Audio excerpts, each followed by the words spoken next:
So now let's understand the architectures of Redis.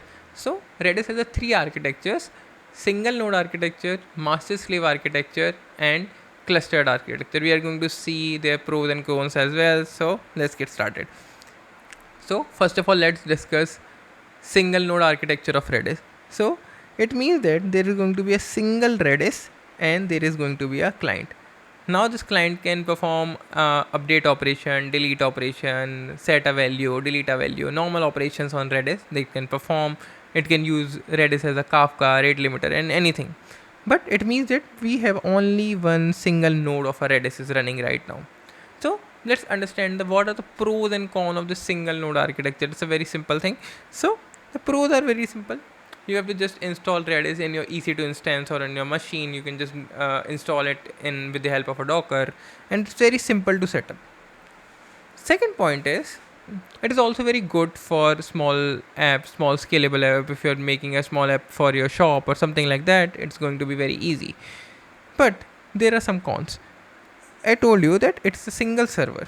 If it goes down, the whole data is going to be lost. Like there is going to be a downtime of the whole system. Second point is data loss unless you use. Okay, so what I mean by data loss. So if you don't use the technique of, if you're not using the proper technique of backing up the data, then data is going to be lost. So now we are going to discuss about the techniques by which we can make a backup, we can restore the data in Redis. So there are two techniques that are AOF and RDB. AOF stands for append only file and RDB stands for Redis database backup. So let's study first of all AOF.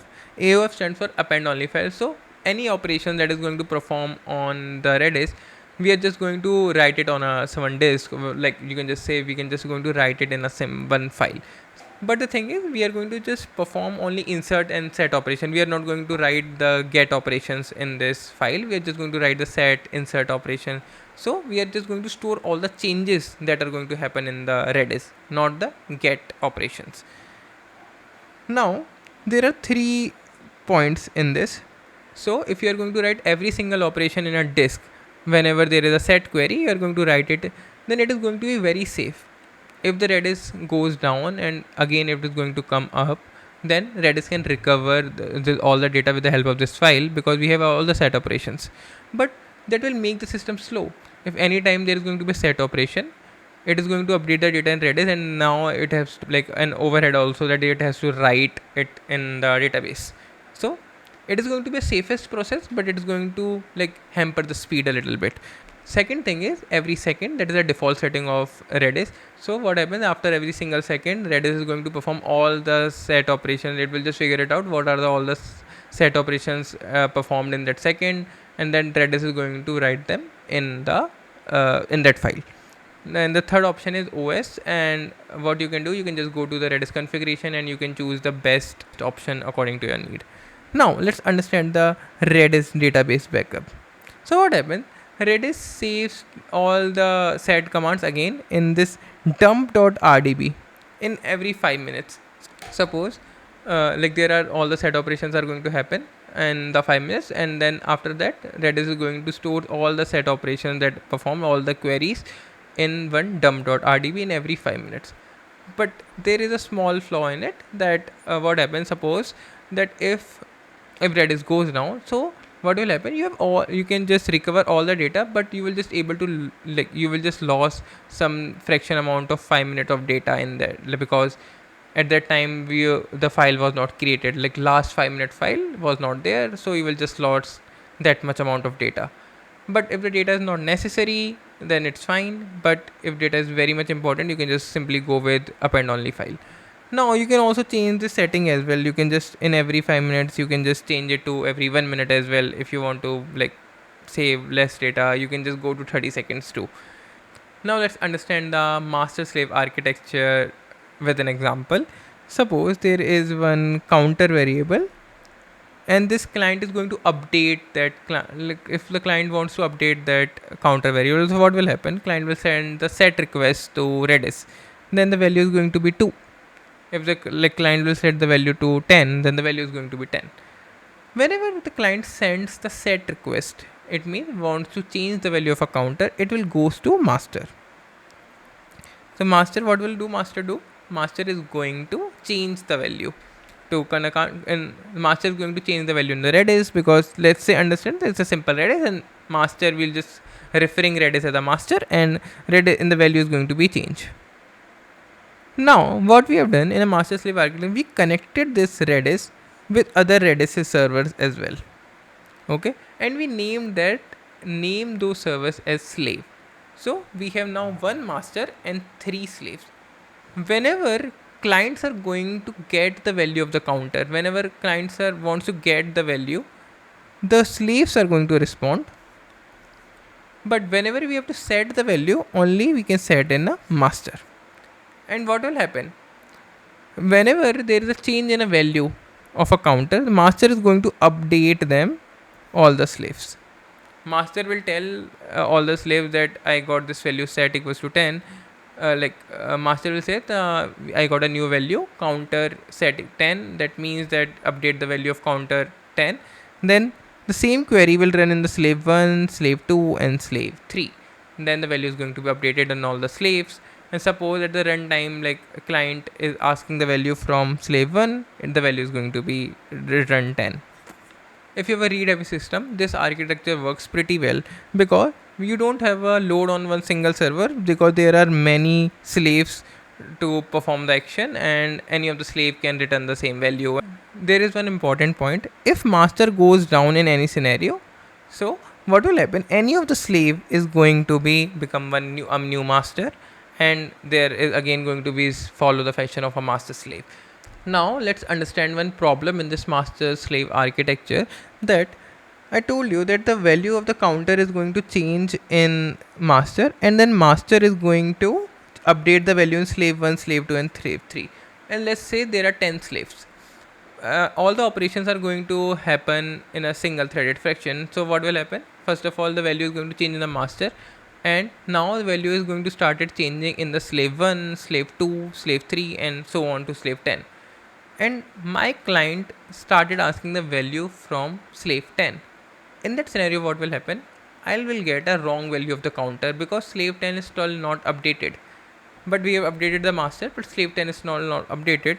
So what will happen in that scenario? It sometimes happen that you will get a wrong value in that scenario, and that value is going to be updated in next 5 milliseconds. If you have a lot of slaves, so just keep in mind, don't make lot of slaves, and it can create an issue sometimes. Now let's understand what is going to happen in future. There's going to be a little change. We'll consider a successful write operation only when we also write in X number of slaves as well. So suppose you set the client send a set request, it will reach to master. So first of all, like previously what was happening, we'll just saying that if we write in master, we'll consider it as a simple set request. And what will happen in that case? If we now what we can do, we can just set one configuration. We'll consider a successful write when we update a master and one of the slave is also updated. Then we are going to say that it is a successful write. This will solve the problem of data inconsistency. But the problem that we are going to face, that it will like hamper the speed of Redis a little bit. Now let's understand the Redis clustered architecture. So let's assume that there are 30 keys. So what will happen? In the clustered architecture, there are going to be small buckets like the 0 to 10, 12, 11 to 20 and 20 to 30. So what we are going to say, if the key value is going to lie between, I'm talking about the key value. If the key value is going to lie between 0 to 10, it will go to master 1. And of course, in that scenario, master and there are going to be properly master slave architecture. Here also master slave architecture. Here also master slave architecture. So what I'm saying, if there is going to be a simple, if the value of the key is going to lie between 0 to 10, I'm going to say it will go to master 1.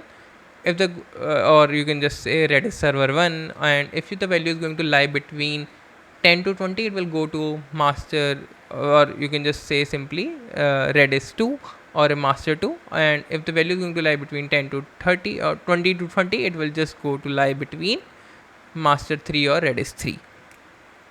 Now how are we deciding these value? So Redis is just given one number 16384. whenever you get a key, we are just going to pass that key into a hash function, and after that we are going to modulo with 16384. And after that, what we'll get some sort of a number. Like suppose this is the key name apple, and what we'll do, we'll just make a hash out of it, and suppose we get a value of 8000. In this case, the value of apple will go to the second master. If the value is going to be like suppose 13,000, it will go to the third master.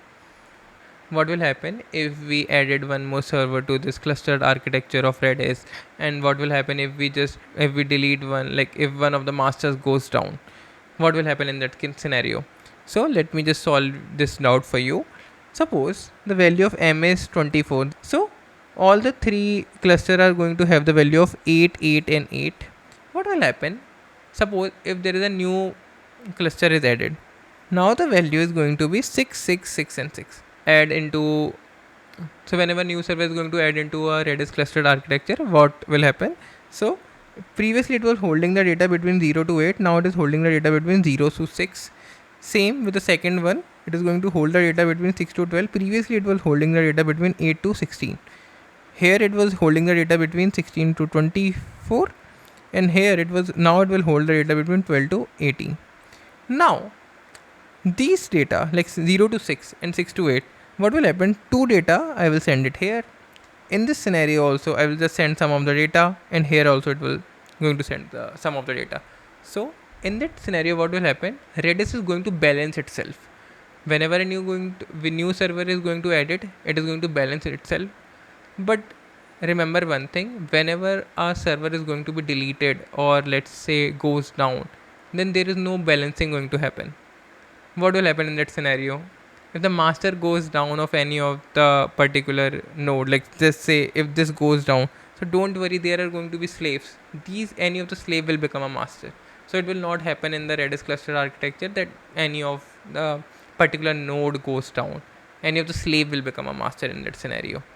There is one important thing. For using the Redis clustered architecture, you need some smart clients so that this hashing can be performed at the client end as well, so that it knows very well that on which client you have to make a get call, on which client you have to make a set call. So it is going to be performed with some smart clients like Redis in Java and IO Redis in Node.js and Redis py cluster in Python, and there are many more, and you can just go and study them. So now let's understand a hotkey problem of Redis, and it is very famous problem, and I think many companies have faced this issue. So there is a client, and there are, let's say, 3 masters, and there are going to be slaves as well. What is going to happen? Let's say master 1 holds the value between 0 to 10, master 2 holds the value between 11 to 20, and master 3 holds the value between 20 to 30. Let's say two number of key that is in the master 1, because it is lying between 0 to 10, it's a hotkey. Suppose you have a billboard, and you are going to show all the movies, and like the 2 key shows all the latest movie. I'm just taking any example. So it is a hotkey, and all the important data is in this, like in the second key.